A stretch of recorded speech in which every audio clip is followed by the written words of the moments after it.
Ṣẹ̀kẹ̀rẹ̀ lọ bá jó, ṣẹ̀kẹ̀rẹ̀ lọ bá jó, olúwa mi ò dìde ojó ṣẹ̀kẹ̀rẹ̀.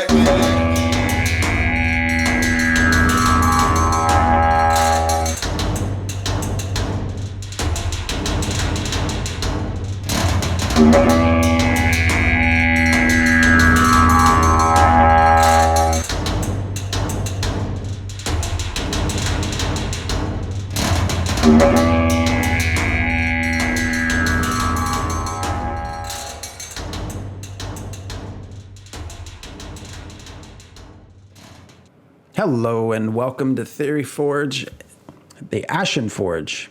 I am Phantom X, joined by Diggs and the legendary Neurotoxin. How are you guys doing? Great. All right. I kind of got mixed up there, you know. I mean, it is Theory Forge. It's also the Ashen Forge. Anyways, happy Sunday. It is Sunday, right? Yeah. And thank you everyone for joining us. We, so what are the two things primarily we're going to talk about is the creative director's letter that came out, which is kind of a whole lot of nothing except for some dates. And then also the latest dev discussion, which is also on a sort of not the most interesting topic, I guess, housing decor and things. But so I've got some other forums topics that have kind of come up in case we need some extra stuff to talk about. So. Yep. Where to start? I just want to jump into the creative director's letter because I have to say it was put on delay, right? It was a little later than it was supposed to be. So that, of course, makes the expectation, at least in my head, like, oh, okay, you're not Also, ready. What? We've heard that one happen before on a different project. That's true. You know, the wax seal, different project. That's true. Although they didn't wait a few months, but nonetheless, it's like, oh, you're going to help, something big. Now, obviously, it seems to be they were just probably wanting to nail down some dates. That's my guess as to why it was delayed more than anything, because otherwise it was sort of and I guess it's kind of standard. I guess you don't necessarily go to the creative director's letter to look for anything new necessarily. It's more so we've done this, we've done that, we've released this, we've released that. It's like, yeah, we know, we've been watching. I want something else. But we get some dates. So I kind of want to jump into that. Go ahead, Diggs, you got something?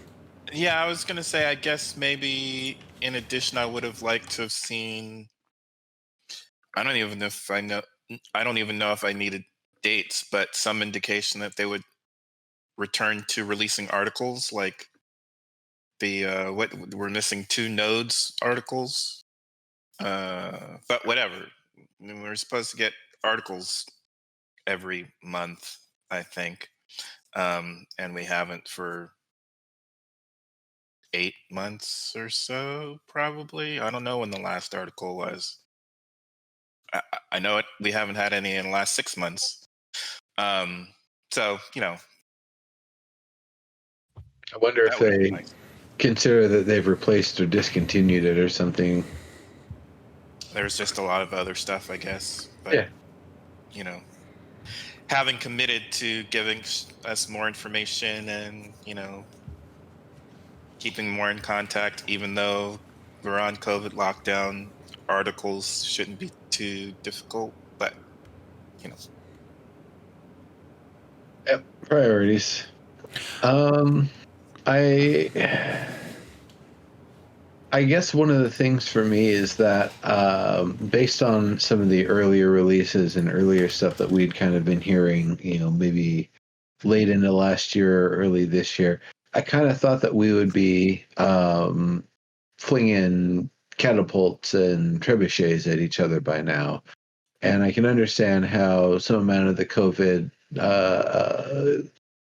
thing messing everything up might have also meant not being able to really set up either their on-site server architecture or just in general being able to do all the coordinated stuff to get the servers set up and secure the way they like it, to be able to do more online stuff and more, go above and beyond what they've already done with that. So I could understand why maybe they've just kept things internal and haven't wanted to go above the small groups that, outside the company that they've already had and, been working with.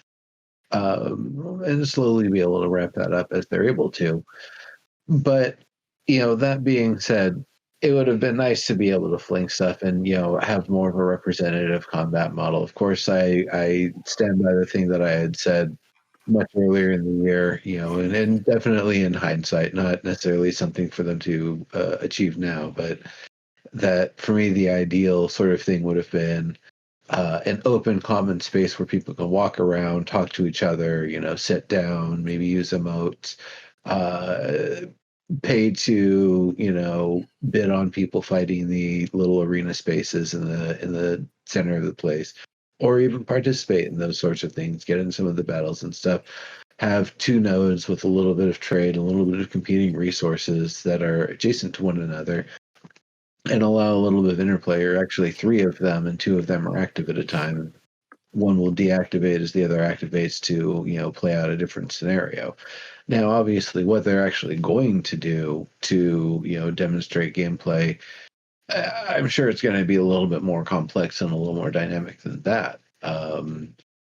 Either that, or it is going to start off being, again, more of like an arena space at first, and then they're going to introduce more of the social and crafting and that sort of stuff a little bit later, once they know that they like the how the dangerous part of gameplay works before they move on to the kind of the nicer stuff.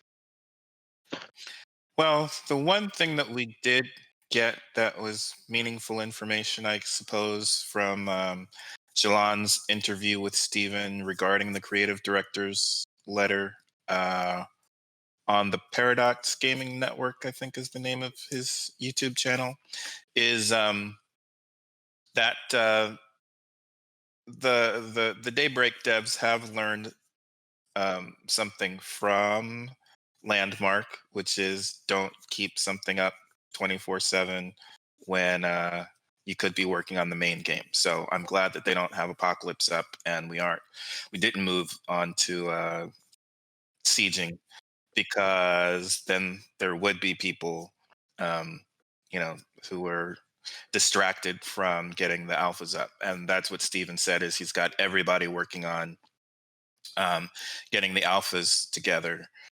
He doesn't want to divert resources to maintaining Apocalypse. They've got all the testing information that they wanted from that, and he thinks that having that up now would be really for the players, and they wouldn't be gaining any new information or valuable information um, that they'd be using for the alphas. So he'd rather keep it down. And I think that's a huge lesson to learn from Landmark. Don't distract yourself if you don't have to. So I think that's a wise choice. Yeah, and I think we were saying that throughout APOC, right? Like, okay, you've done your thing. Time to move on to the next. Because the other thing, hopefully, they learned with Landmark, as you bring Landmark, is the whole idea of not moving forward if what you just were cycling through is not working. Because that was also something I think we heard a little bit about towards the end there, was this idea that they would push something out for testing. Clearly didn't really function very well, but would continue on with the next cycle before you short up the first cycle. And that sort of compounded things quite a bit for Landmark. Yeah, well, when you're trying to make sure everything is working for this test that's not really even the real game, but you want it to be playable for your players, I mean, it's not really worth it. Well, yeah, I mean, you're going to be this, yeah. You have a responsibility suddenly to people that are actively playing a game that is not the game that you want people playing at this point, if that makes sense. Right. I mean, he says after they get the alphas and betas, I think he said he included betas. So I think he said after they get through the alphas and betas, they'll revisit bringing Apocalypse back, but they really just don't want to distract from the development of the main game at this point. Yeah, I mean, that seems to have always been probably even from the beginning, their drive. I mean, we've talked about some of the stuff that they trademarked with AshNet, and clearly a launcher for more than just one game. So this dream of also having a BR and the Siege and all that, I think was probably always a part of it. It just seems like it got sort of pushed forward before it probably should have been. But No, I mean, it was good for testing. Like a BR is great for testing the stuff that they want to test, which is it's easy to do test combat with PvP versus trying to create NPCs and making sure all of the AI is working and all that. It's just easier to you come up with the skills that you want and you give them the players and let the players hash it out, and then you get a lot of data from that. And again, the BR makes it, because I would just be exploring and I would not be entering into combat, but the BR pushes me into spaces where people are going to fight me. So it does get them the data that they're looking for. I think the BR is a great way to get the testing that they wanted done. Well, and I just put in text or chat. I hear that, but the thing that confuses me is that they had that up for how long? I mean, months. They were working on APOC and action combat and how the combat felt. But then now when they still show videos of, their latest videos of combat, it's like, oh, this is still very early. It's like, well, what do you mean you mean you just spent a year working on? Yeah, but APOC was specifically action combat. Right. Which is the hardest part to get right. It wasn't a representative form of combat, though. I think they meant it to be more high action and fast paced to try to test out the functionality of the systems a lot quicker rather than, doing things at the normal pace of gameplay. And I think that was also, again, along their lines of like, we don't want to reveal too much of what the real game's going to be until you actually play it on day one. So, I don't know if they're going to continue that or if they're going to kind of back off from that a little bit as we go forward. But because those weren't tied to classes; those were tied to the skills were tied to your armor and all that. And that again gets you switching through a variety of things instead of always picking your class and going with what you know.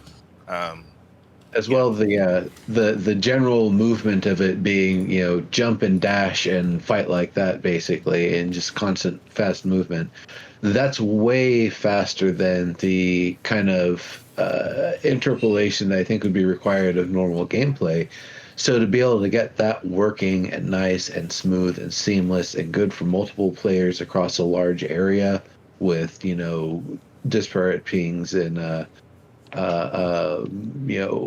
completely different regions they're logging in and playing from, that's definitely a good thing to be testing. So that was a little bit more of what they're doing, is it wasn't actually gameplay, but the effects of gameplay on the netcode, then, they aced it. That's definitely the format for it.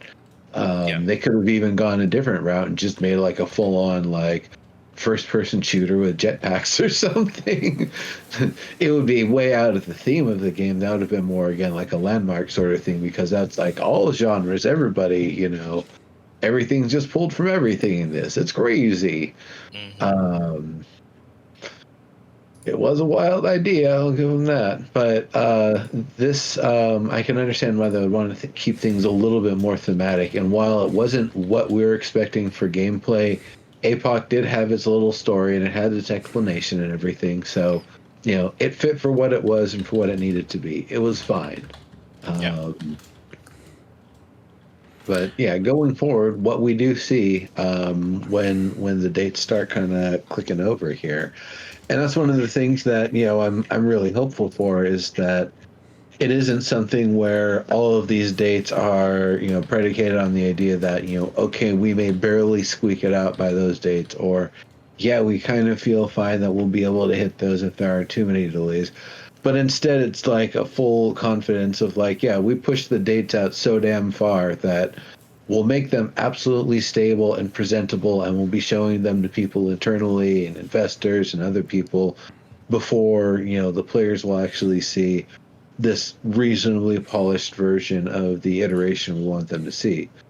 I have no idea how it's all going to play out, how rough everything's going to be, whether it's the sort of alpha where we all walk in and it's like, lemmings falling off the side of the cliff or whatever, because all of our hardware is not like what they have there, and all of our monitors aren't like what they have there, and various other things, and testing all of these people from all these different locations, not just simulating them, causes more problems than they were expecting.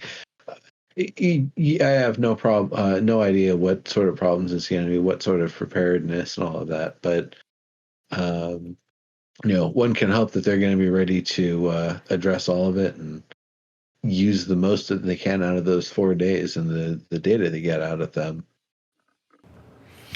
I will say, I guess the creative director's letter kind of, I think, hidden within there are two sort of nuggets as to probably why they're, at least this current alpha has been pushed back. So I guess before I even get into that, so I'm assuming everybody probably already knows that watches this, but in case you haven't, so the actual Alpha 1, true Alpha 1, is not going to start all the way until April, and it will run for a month. Before that, they're going to have 3 other sessions. The first 2 will be 4 days. The third session will be 1 week, which is sort of an Alpha 1 preview, not to be confused with like the New World preview, which anyone could come in that had bought the game. This is still just for the people within that specific Alpha 1 test group. But the important part there is, well, one, that it's short time frames, but also that the NDA will still be active all the way up until April. So, but within March is when it says no NDA. March. Oh, sorry, the week. Yeah. Okay. The 1 week. Yeah. The within that, he did mention that they've had some issues, I guess, within, you mentioned networking and their code, the networking code. They also changed Unreal engines, upgraded the engine. So I'm sure they've run into some issues. That's never an easy thing, typically. I don't know how bad going from 4.23 to 4.25 is. It might actually not be that bad. I will say the networking kind of makes sense, because the other thing we learned more recently that I don't think was made public knowledge until Steven mentioned it was they've been adding people to the alpha that they've been doing so far. I don't know if they'd call it alpha, pre-alpha, whatever you want to call it. I think there was something like 400 people. So in a sense, that kind of clicks in my head. Okay, they've added several hundred that are probably playing all at once, and they're out noticing some obvious networking issues is my guess as to what has probably popped up. But that makes sense. But I mentioned in chat, I'm starting to feel myself get pessimistic again, just because as dates continue to move back, it's super interesting to see different communities and how they respond to dates being pushed back. Like my general sense right now from reading the replies and things on Twitter, people weren't so much upset by, what amounts to a 6-month delay, so much as the creator process, the content creator program, that got a lot more attention than anything else, because that obviously won't start until there's no NDA. So April, or March, whenever. So it's just interesting, because then, of course, we just had Pantheon. And so there was a lot, they also had a recent letter put out. And so there's been some discontent with that community as far as dates and things. And then we go back to the Red Seal game. And it's just interesting to see how different communities manage delays differently. And yeah, I'm a little disappointed. I've been saying for several shows now, I've been, invite me in, Steven. It was supposed to be in August, September, and then it was supposed to be in the fall, then it was at the end of the year. It's like, come on, Steven, I'm waiting. I'm a braver of worlds. Get me in there. And now to know that, hey, I'm happy to test what they want to test. If it's 4 days, great. That's 4 days that I don't have otherwise. But it is disappointing to hear, you're not going to get your hands on the bulk of it until April. Another thing Steven did admit to on Jalon's interview was that he initially came in as a gamer, and there's things that you learn when you become a producer or a dev, that your dates often get pushed for various reasons, because stuff happens. And that's the thing with even these dates, and he admitted it to it again. It's not impossible that these dates won't get pushed either, but they're fairly confident that they'll be on time. But that's the nature of game development, is dates often change. And especially for games of this scope and scale. Yeah. And from the gamer aspect, we usually take those dates as promises, but they're not really. They're always tentative.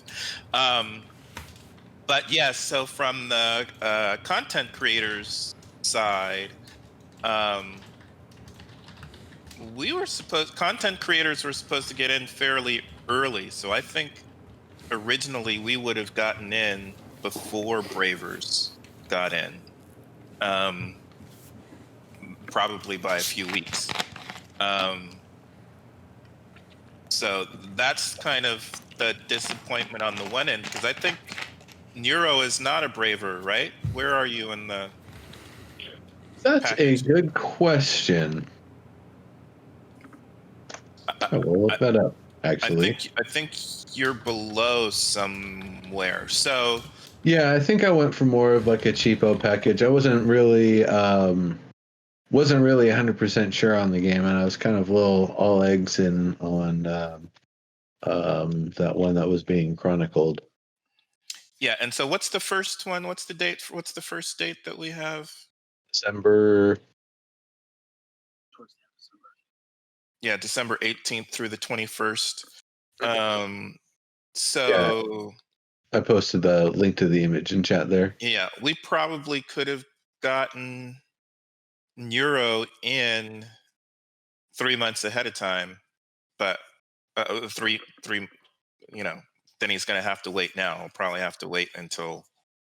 I'm fine if I can't talk about it. Like, I'll probably apply to the design position a couple more times when I have a little bit more substantial stuff to demonstrate my portfolio. But other than that, like, I expect that I'm gonna wait till it's streamable and then stream it. I might work with one or two other streamers to kind of tag team it on the Who's Gaming Now channel, or I might just play it on my own channel. Yeah. But yeah, that's fine. I mean, dates are dates. 6 months will probably pass fairly quickly. So, well, I'm old. 6 months will pass quickly, right? Mm-hmm. No, it's more so. I understand. I'm not sitting here like some noob, if you want to say that. Like, oh, where the? No, I get it. I understand. It's more the frustration because we've been through this so many damn times before. But I'm saying, me too. I understand dates perfectly well, having had to report on that. That was part of my job. I mean, but I was hoping that content creators would be getting in, last month, and now it's going to be 6 months from then. So I'm happy to. I'm happy to try to break the game. I mean, I'm not, and I'm also not looking to play it. That's not my point either. I'm not disappointed because I'm not quote playing the game. I just want to have a chance to test and help basically. Yep.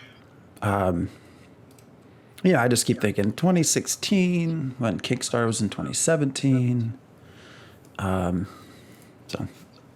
Settler is the level that I backed at. Okay. Yeah. So, fairly low down, just the $40. Yeah. So anything else within the creative director's letter?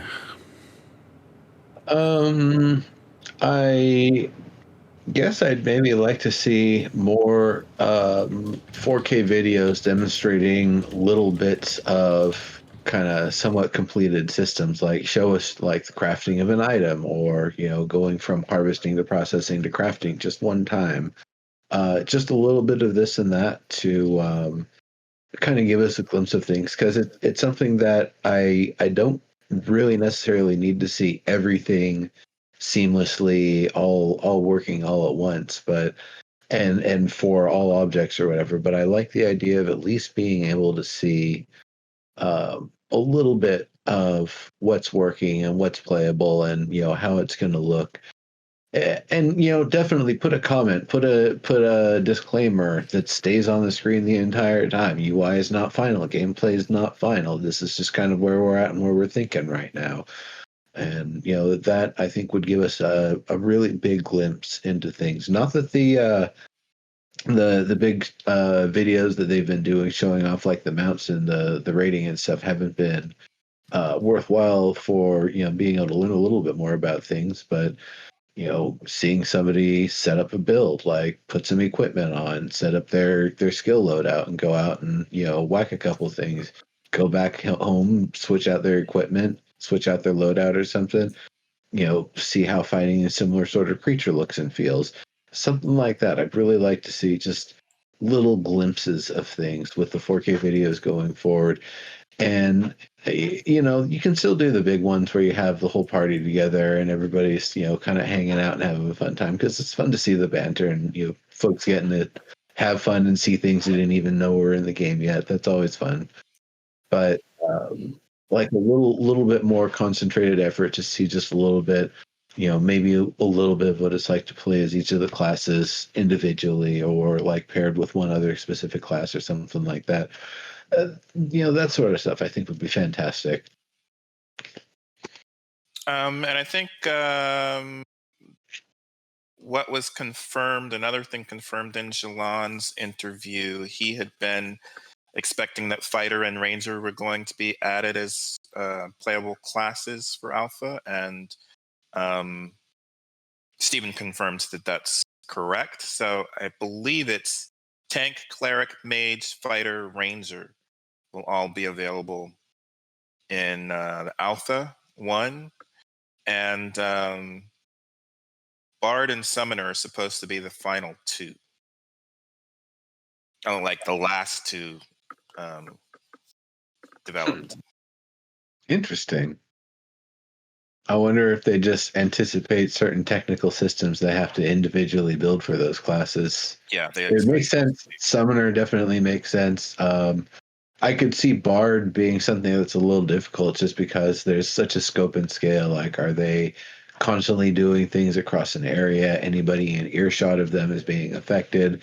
That sort of stuff. There's so many ways to go with the systems, as well as again, if they are a summoner sort, or they have some sort of like influence system where they can control things like a pet, then it's going to have similar UI challenges and that sort of stuff.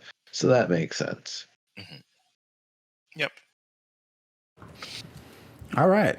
So the next part was, did you just read what I wrote? Anyways, yeah, we're going to move on past that. Now I'm dev discussion. Yeah. Yeah. Okay, I'm just going to give people that one time real fast. I had made a snippy comment that now, I don't believe this at all. This was me just being a silly contrarian, but me saying, no, there aren't 64 classes, there's 72 classes, because what about when you're, a lower level than when you can first get into a class and you're like a fighter blank, for example? And then, Diggs even piled on with the humor, asserting that before you've picked a class, you are the 73rd on the character creation screen class. So, just shenanigans. But no, there's 64 combinations. And they said in the quiz, in the trivia question, it was, are there 32 or 64 class combinations? Obviously, with that vocabulary of class combinations, there's 64. There's 8 of them that combine with 8 of them. Nothing to argue about. It was just something we were kind of making some fun with. Fight me. Yes. I mean, that got into a heated conversation about something that was kind of pointless, really. What is a class? I mean, that's essentially what that was. That's not pointless. I'm not going to go into that. So, dev discussion. Yeah. Housing and decor tools. So the specific question, decorators, what sorts of things do you like to do to make your home something special? And Diggs, I know you're a fashion over function, but do you do much with housing? As an explorer, I don't Yeah, imagine. I do themes. Well, because it's explorer and then social, and I like people to come over and party, and I like to go over to people's places and party. And so uh, I like it when people come and say, "Oh, your decor is nice." Um, but that's basically, making sure that I have specific themes and things spaced out nicely. I like to also be able to show off pets and pet designs. So especially since again I expect to be focused on some animal husbandry, I would, how am I going to show off the various pets or mounts? Um, and there might be some farming going along with that as well. So I like things to look nice when people visit. So yeah, but I don't think I necessarily need tools. I expect them to have all the stuff that we've had before. When was Wizard 101 was 10 years ago, and EverQuest really started that going probably 15 years ago. So Yeah. I've never been much of a house decorator, I guess. EverQuest, too. I mean, certainly there were a lot of items and things you could do. I'm more curious about the outside than the inside, unless they're talking about, I guess I don't know how detailed things will end up being. I know Steven has generally said yes to a lot of things, but when they talk about tools, are there going to be different kitchens, different stoves, different qualities? Those are the things that interest me more so than, can I put up a painting? we should expect there to be based on the different cultures. So we wouldn't expect a Nakua to have the same kind of stove as a Piraean. So, but the other thing is that's kind of different between EverQuest 2. EverQuest 2, everything was instanced. Correct. And here, a lot of the housing and the freeholds, especially, are going to be open world. And so I think that's why I wasn't even so interested in it in EverQuest 2, is because you couldn't just go up to somebody's house and see their outside as well as the inside. You kind of had to be invited in, and the same door could go to 15,000 different rooms or homes or whatever. But in Ashes, the freeholds are going to be open world. The houses are going to be open world.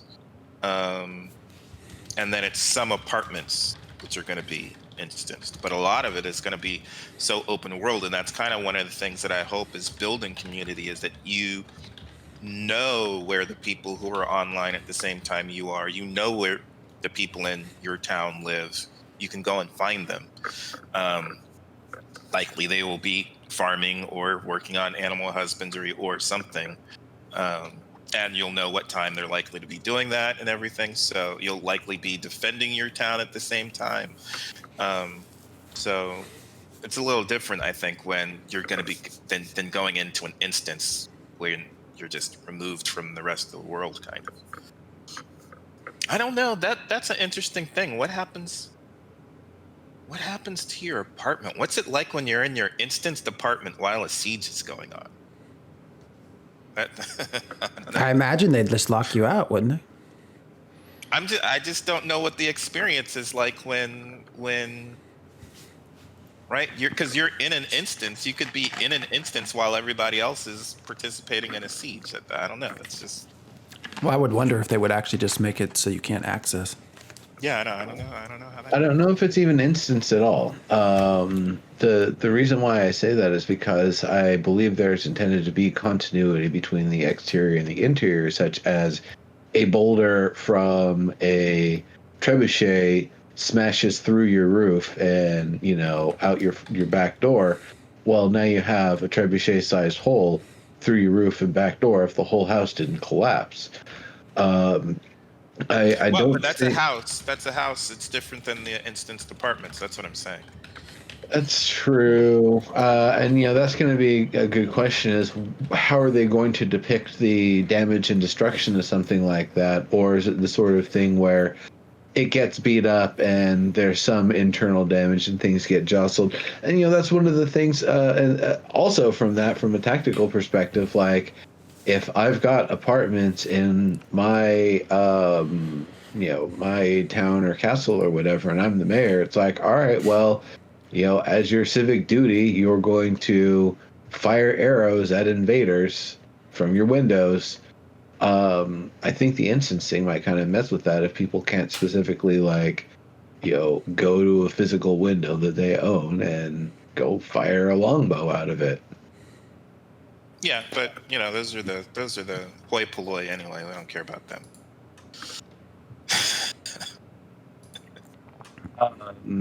The what? But They're the peons.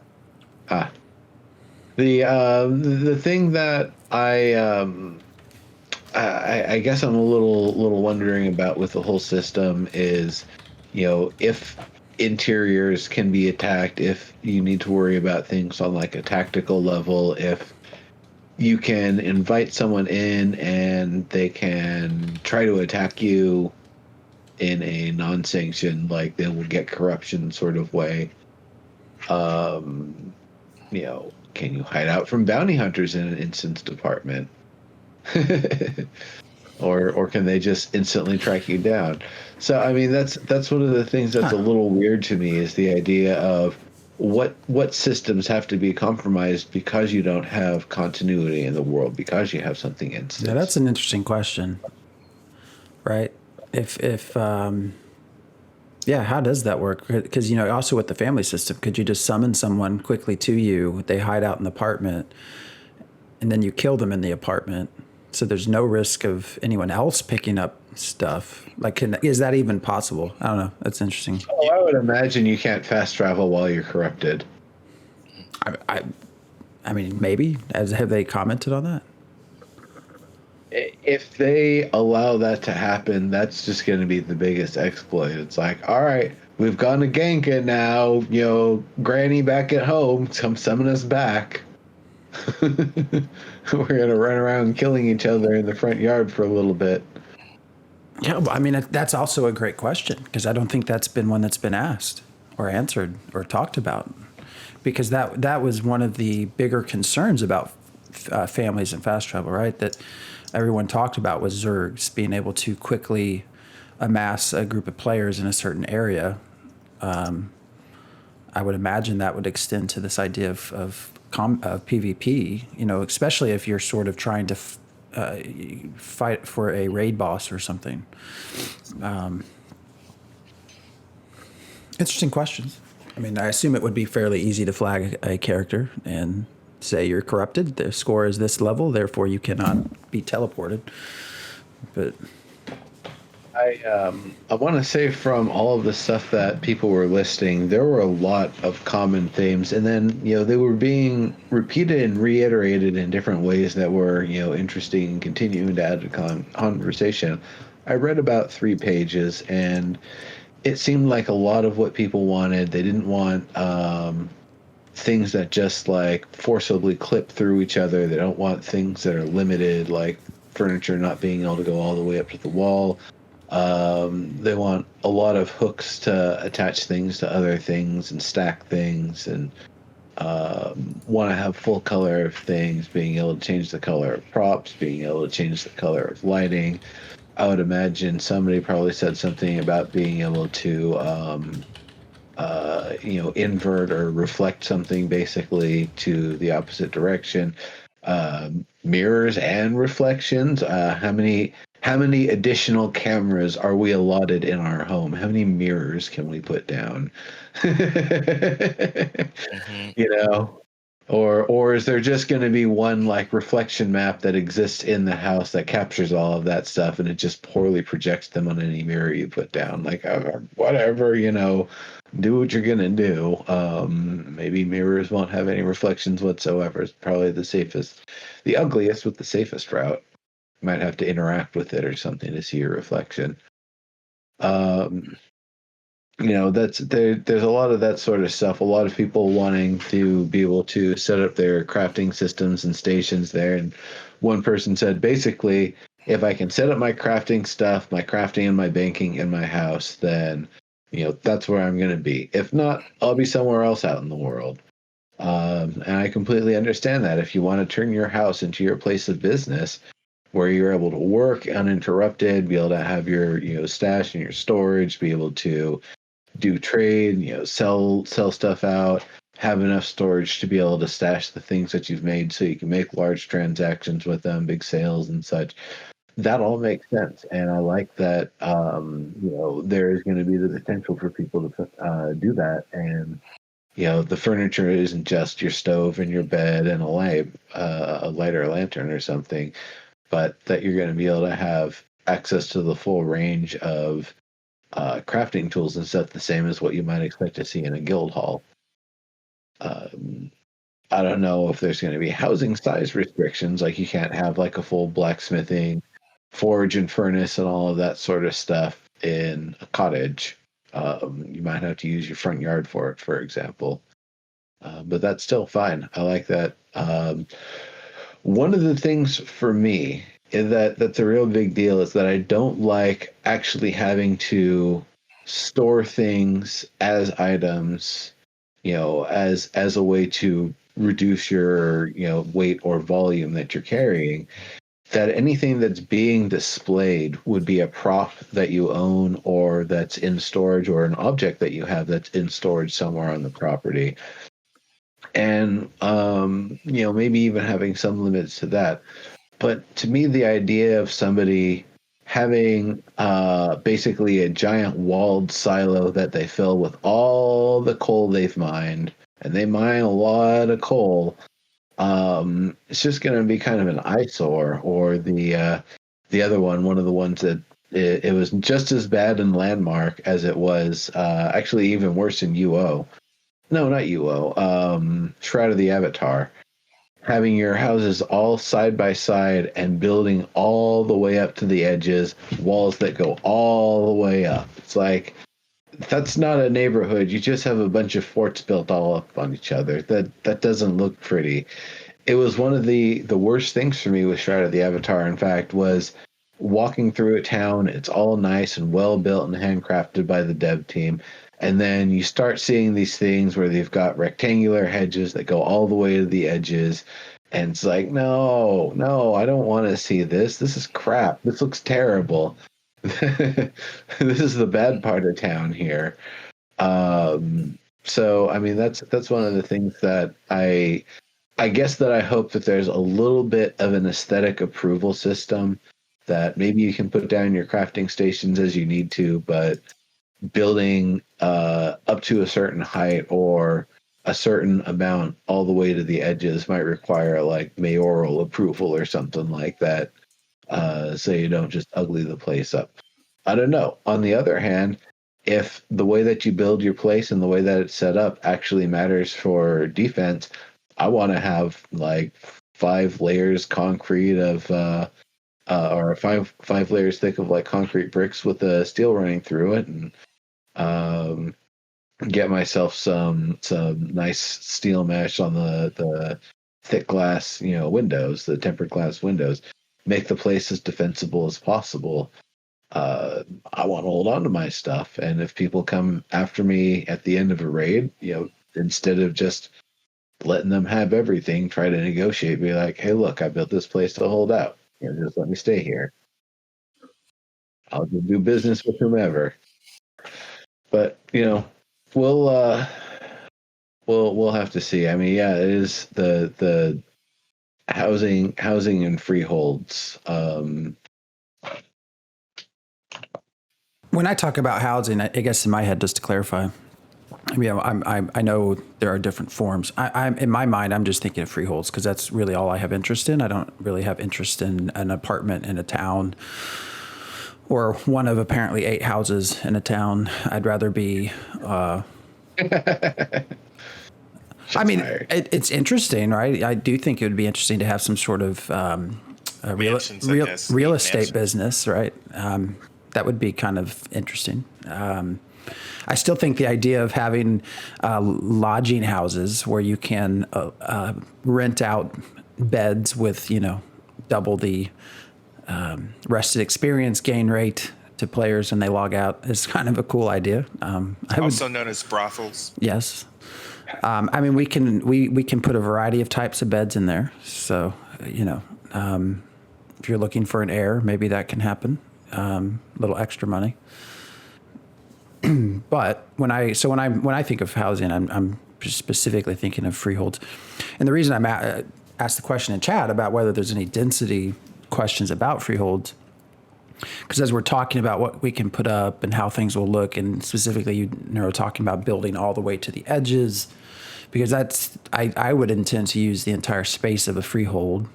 So obviously if it's in quarters, maybe a quarter of that for housing, the other maybe half of it for crops, and another quarter for like horses or something. But then I start thinking about how that will all eventually look, because we all know of Stephen's fascination with Arcade. That's one of the things that he clearly loved to play. And anyone who played that, the density of getting a plot of land, it was just horrible to look at if you played that game. And it was also horrible to find a spot. Two kind of very competing problems, right? One, it looked terrible because there were so many right there together.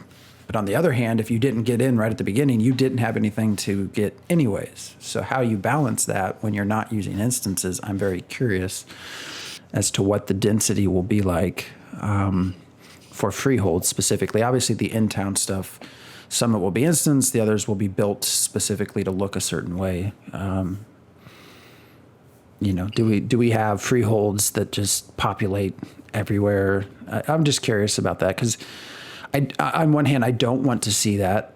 On the other hand, I also don't want to not be able to have a freehold. Like my whole intention here is not to raid. I'm not going to play Ashes to siege, to raid. I'm sure I'll do those things. Especially if I do have a freehold that I've spent hours trying to create and make, and then I have to, someone that's trying to siege. Of course, I'll probably try to participate in that, but I don't know. I'm just curious how it will all eventually look. Yeah.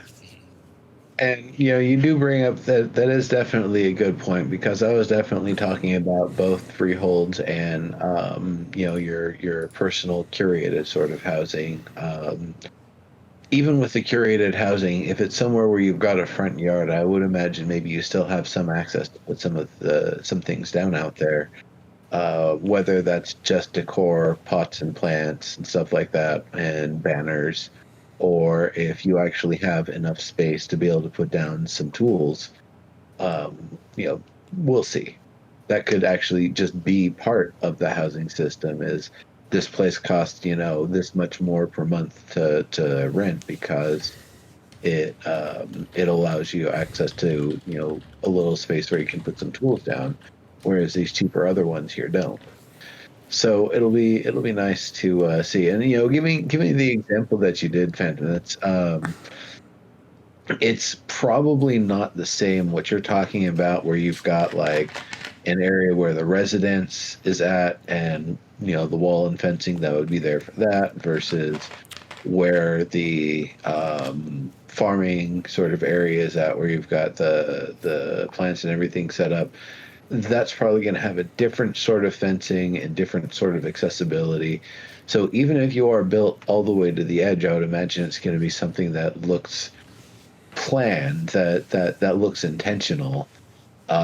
Plus or minus, if they have places where it eats into a little bit of your territory because there's a curve in the road and you just can't build there, that's great. I think that's actually nice to be able to have stuff like that, where maybe the property's slightly cheaper than one that's completely boxed off, but on the other hand, that little part of the road there kind of helps give a little bit more interest to the area and help cut the repetition of what happens when you just have completely, gridded up neighborhoods and everything, and everybody's just built on a big old grid all up on each other's business.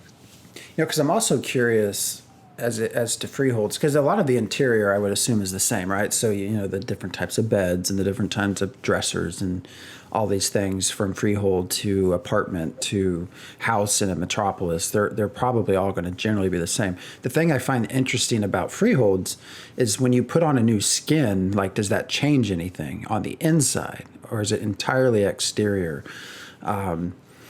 Because I imagine having a square house and rooms as you would imagine in a square house. So I have in the corner a bed, and now I'm so laid out basically in a rectangle or a square. Now I'm thinking of what was it so they just released their new skins, the Woe Within the Woodlands. And so that the cosmetic freehold there is this Hovel of the Fated. So it's circular, right? It's like a tree, like a witch looking, like a witch's house, basically. It looks actually amazing. I'll probably look at getting it. But so like, how does that change the interior? Because suddenly you're not talking about 90-degree angles. It's a circular building, right? So I'm curious how that will all work. Like if you're basically, here's your stuff back, you just have to replace it. Maybe. I almost wish they would put components in with the freeholds, right? So you could, because I imagine it might be kind of difficult to find an interior that matches the exterior of what's up there right now. Maybe. I think there's a comment in chat there from Down Nomad. Conflicting concerns. Player has the agency to build. Will get a wide range of results. Most players are not going to be amazing scene designers. So I think of like a homeowners association where they have certain standards and certain things that they require. And it might be a community sort of project. It's like, hey, you just got to have a tree in front of your house. Every house has a tree in front of it. That's just the rules. They've been set. If you don't like them, meet with other members of your housing area and, try to get the homeowners association to change their rules on it. Otherwise, you're going to have one. But with that, being able to have the ability to set permissions and provide permissions where you're able to give the HOA's kind of general contractor permission to decorate for you. It's like, all right, look, you guys don't want me to be a dirt farmer. That's fine. I don't want to plant grass. I don't want to plant stuff. You're going to do it for me. It's just part of living here. Great. Do it. I'm sitting here imagining just how weird it's going to be out in the real world and seeing freeholds of all these different skins all within like this proximity to each other. Like it's just going to be so weird looking. I don't know how else to put it. Like it's just going to look so strange.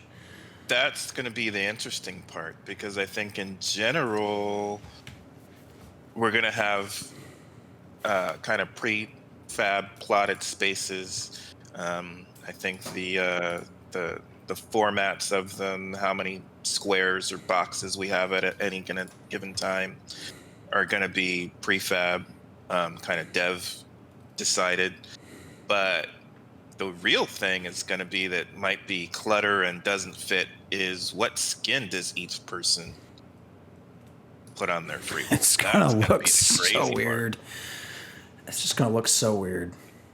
Unless they have some levels of uniformity where it's like, a house is a house and there's different classes of house, but depending on what place you're at, this house is of this shape and type, and the decorations that you're applying are to give it more of one culture's specific flair.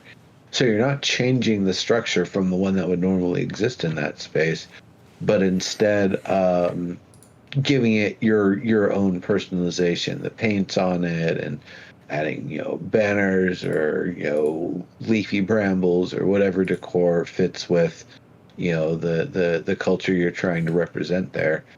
I could see them doing something like that. And I could see them doing that for the purpose of keeping things a little bit more uniform. And of course, with a freehold, it might not necessarily have that sort of limitation, or they might say, yeah, no, it's, you want to put down a medium-sized cottage. Well, this is the medium-sized cottage that's been, declared acceptable in this sort of town. So I'm just still thinking. Here I am. I'm just picturing in my head that I'm here with this classic sort of farm town. I got a horse and I got crops and stuff. And then I looked to my left, and there was last month's blazing gate shooting lava up down the street from me. And then I looked to my right, and there's the hovel of the fated, this witchcraft looking thing. Just like, how weird is that going to be when you talk about immersion within a game?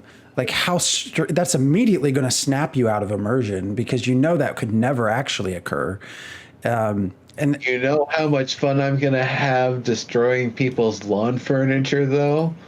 But the freeholds aren't necessarily in towns, but they're in the node, because once you get to metropolis size, that's a fifth of the world. So yeah, I just saying it's 5 metropolises. That's in the purview of someone.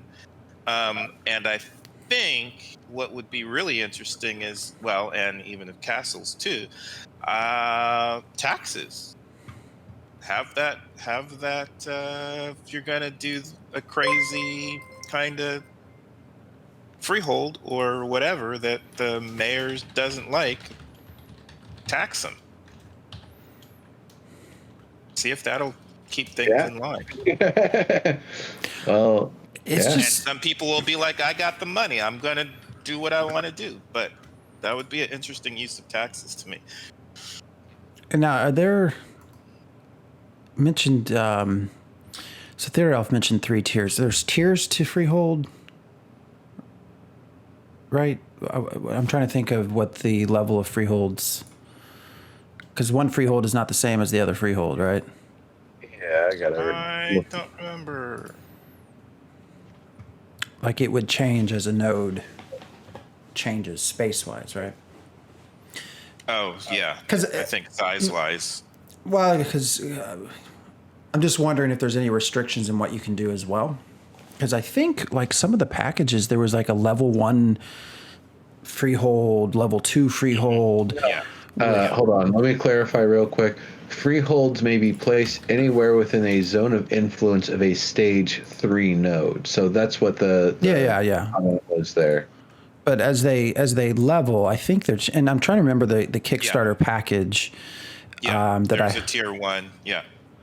Had several different tiers of appearance. Yeah. And the reason only reason I mention that is because again we've talked some about the store and how it's very difficult to understand exactly what you're getting. So will not change in terms of footprint, but may increase in height. Okay. Yeah.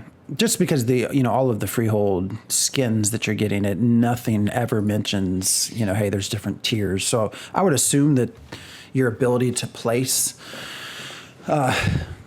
different skins would not be limited by node size. Say if you had a freehold at node 3, I would assume you would not be limited in being able to place your Hovel of the Fated because it's only a tier 3, level 3 node and not level 4, because that is not at all put on the store as far as to what you're buying. And I think that, if you're assuming you're going to purchase something you can just plop down.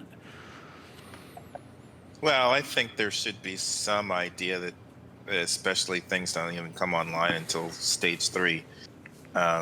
So, you might not be able to put some stuff down until a specific stage. I think people should at least be expecting that. So I posted one of the images, I guess one of the backer items or something, the Velcor's eye. It's like, yeah, if I'm just walking around in a farm community and I see like, the solar portal to Sauron or whatever, like it's going to change my day a little bit. This is going to kind of change the context of what's on the horizon there. It's like, oh, we've got a mini Mordor next door. Great. I mean, it's just going to be so weird. It really will. Because I would assume, I don't know. We still don't, there's a lot we don't know as far as size and what will be dedicated to being able to have a freehold and all that. But I would assume that you would be able to see neighbors, in your proximity from your freehold, just based off size and number of players. Yeah. It's just going to be so weird to walk down on all Wherever. Yeah. So, I kind of disagree, though. I do think if that you're purchasing a freehold, you should be at least given some knowledge as to when you would be able to use it, skin. But I think we will be. well, but you're Theater saying says they're when you not. purchase it? Yeah, the Stereo says they will not give us what tier the cosmetics are. I don't know. Anyways, we are at 9:00, so anything else? We actually managed to. I thought these were going to be two very incredibly boring things to try to go on about, but Well, hey, because we didn't stick to the two. Keep talking about either one of them, but no, I think we covered most of the stuff. Again, back on the subject I was saying with permissions, I do think that is something that people will be able to do as a like a sub profession, being able to be given the permissions to decorate somebody's place and being like, the person who beautifies things and maybe gets a little tip for it. It's something that might catch on over time. It might be something that people have in demand immediately. It's like, all right, I got a house. I don't want to decorate this. I want to cut heads off. So, they're out, slaying across the land while they've got their little home decorator making the place look nice. And then come back, it's like, oh, sweet. It's like cobblestones and like a fountain. It's a little archway in my doorway there. This is great. I'm glad I did that. Well, and I'm curious too as to whether or not, depending on how close we can get our freeholds, do I want my crops near Phantom's crops? Do I want my animals near Phantom's animals? Do we want to make it seem like we're facilitating each other's endeavors, like vocations? And what does that mean for sharing, in terms of permissions, sharing crafting stations and all that stuff? yeah, I mean, Maybe I don't have to get all these. If you're going to get them, we can. yeah. I mean, I assume there'll be communities that will try to pop up next to each other as much as they can, and because that makes perfect sense, to create some sort of factory, basically, of being self-sufficient. One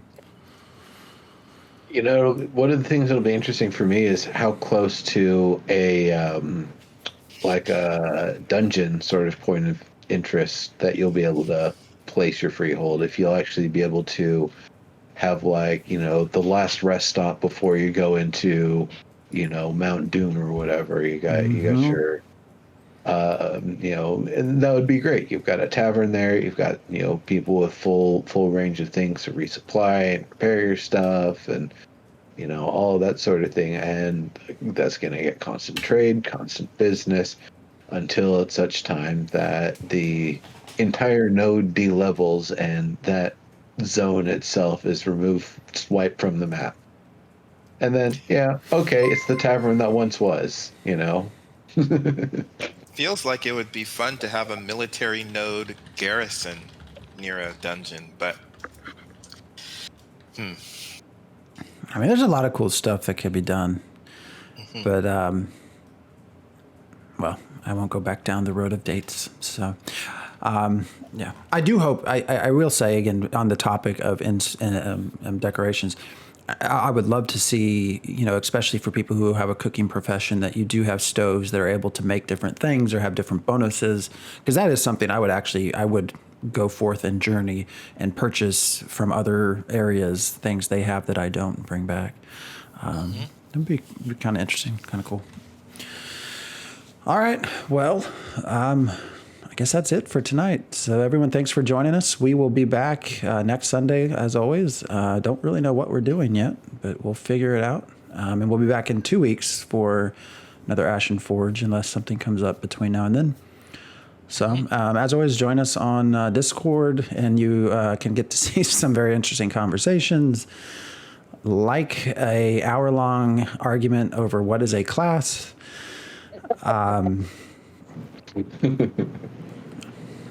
So, anyways, everyone have a good week, and I'll try to stream on Tuesday and Thursday this week. I did not last week, but we'll see if I can get to something that actually interests me. I just haven't had anything interesting. Maybe we can do some Baldur's Gate or something. I don't know. We'll figure it out. So, everyone, have a good weekend. See you later, See ya. folks.